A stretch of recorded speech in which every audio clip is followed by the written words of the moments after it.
আসসালামু আলাইকুম। নতুন একটি ভিডিওতে আপনাদের সকলকে স্বাগত জানাচ্ছি। আমি হেমায়েতুল্লাহ। আজকের ভিডিও একেবারে যারা নতুন আছেন তাদের জন্য, বিশেষ করে যারা রেফ্রিজারেশন বা এইচভিএসি রিলেটেড কাজ করার জন্য আগ্রহী বা কাজ শেখার জন্য আগ্রহী, তাদের জন্য আজকের ভিডিওটি খুবই হেল্পফুল একটি ভিডিও হতে যাচ্ছে। আজকের ভিডিওটি হচ্ছে, আপনি যদি এই সাইকেলটি সম্পর্কে জানেন তাহলে আপনি রেফ্রিজারেশন এবং এইচভিএসির সকল কাজই আপনার করতে সহজ হবে। মূলত রেফ্রিজারেশন এবং এইচভিএসি এই চারটা কম্পোনেন্ট নিয়ে গঠিত। সিস্টেম ওয়াইজ কিছু ডিভাইস অ্যাড হচ্ছে, safety protection, safety device add হয়, বিভিন্ন বাল্ব অ্যাড হয়, কিন্তু মূলত আপনার এই চারটা জিনিসই রেফ্রিজারেশন সিস্টেমে থাকে।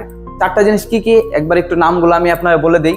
প্রথমে আমরা এখানে দেখতে পাচ্ছি কম্প্রেসর, কন্ডেন্সারের পরের অংশ আছে আমাদের এক্সপানশন ডিভাইস বা এক্সপানশন বাল্ব, আর এরপরে আমাদের ইভাপোরেটর। এই গেল আমাদের চারটি কম্পোনেন্ট। এই চারটি কম্পোনেন্ট আসলে কিভাবে আমার গ্যাসটি সার্কুলেট হয় এই বিষয়টা আপনাদের জানাই।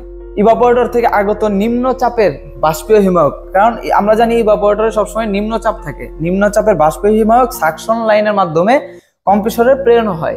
কম্প্রেসরে প্রেরণ হওয়ার মাধ্যমে কম্প্রেসরে কম্প্রেস করে গ্যাসটারে, এই ডিসচার্জ লাইন দিয়ে উচ্চ চাপ ও উচ্চ তাপের হিমায়কটা কন্ডেন্সারে প্রেরণ করে।